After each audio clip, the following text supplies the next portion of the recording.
Okay, this is the fourth video on this trencher. The third video of me talking about it. This number 2 video, the battery died, so I'm going to try to pick up where I left off.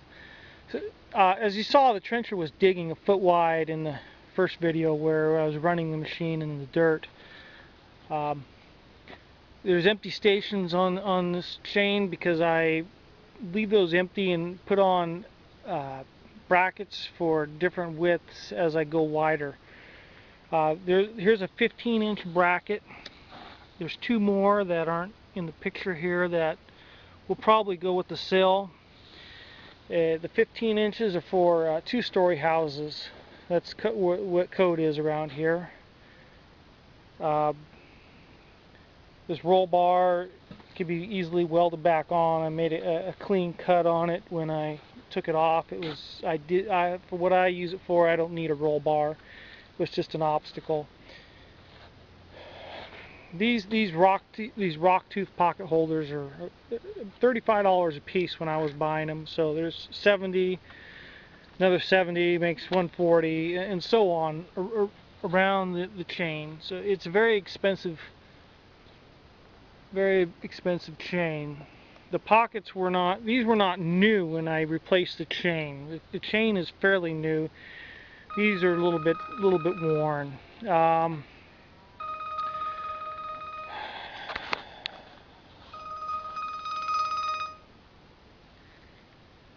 Can I call you right back? I'm sorry. Yeah, okay. All right, okay.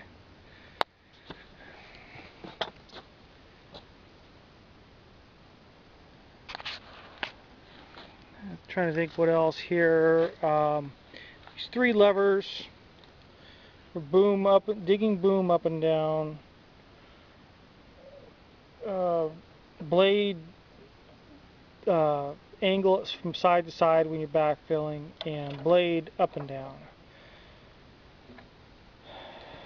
The brake does not work.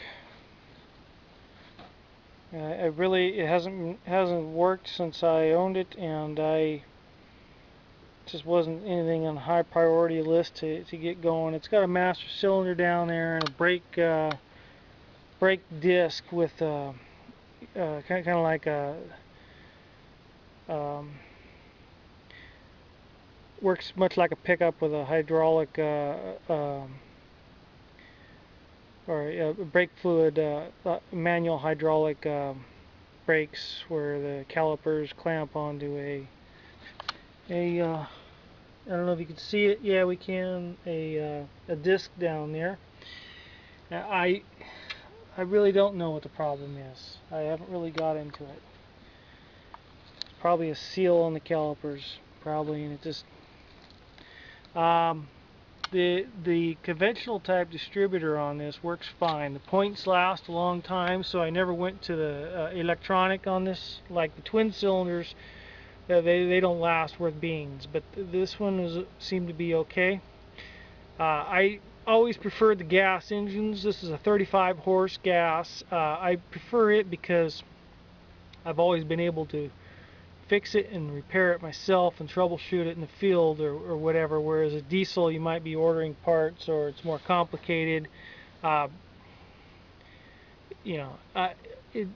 Spending the extra few bucks on fuel has never bothered me.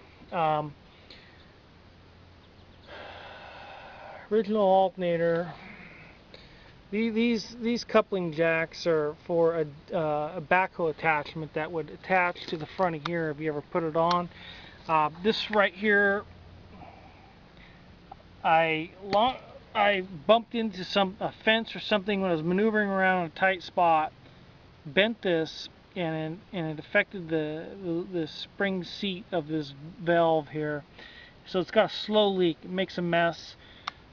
Someone ought to just take this off and cap it off. That's what really needs to be done. Or I have more of these, but I've got 3 more trenchers like this that are for they're going to become parts trenchers because I'm not going to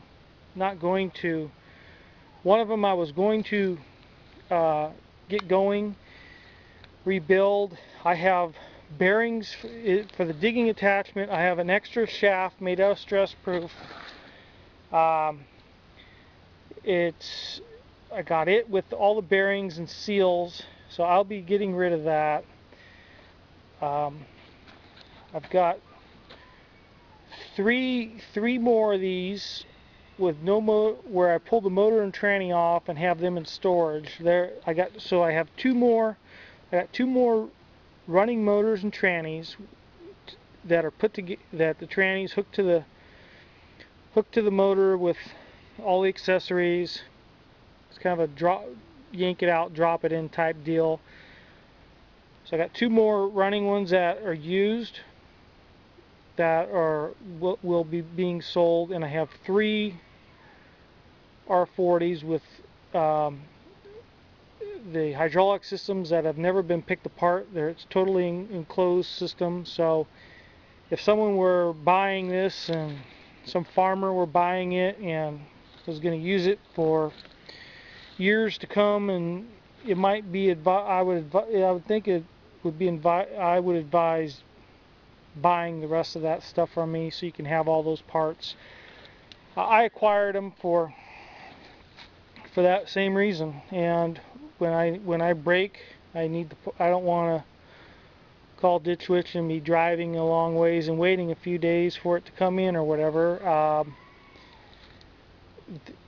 I want it right now, and so these older trenchers are good. The newer ones, like the 3700, is a real good footing trencher, but it's got a side shift digging attachment, which is real nice. If you start to get a little bit out of line, you just move it right over. But the problem is that whole carriage wears out, and you lose a lot of rigidity when you're pounding in the dirt, and they wear out and they're shot, and it's a $35,000 machine. And this thing frame is good. It doesn't crack anywhere. It's built strong and heavy.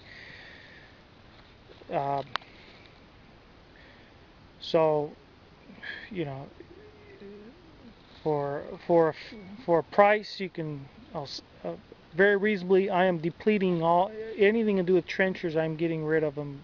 No longer going to be doing it. So I will make you a fair deal on it. This book, I'm not going to sell. This is not going to go with the sale, but it is available to buy, because I don't know if all this literature is. I don't know if you can buy it in a book form anymore. It's probably on the internet. You can probably print it off. But you got one book on the digging attachment itself. Another book on the trencher itself. This is a repair manual on the motor itself, and a parts book on the motor itself.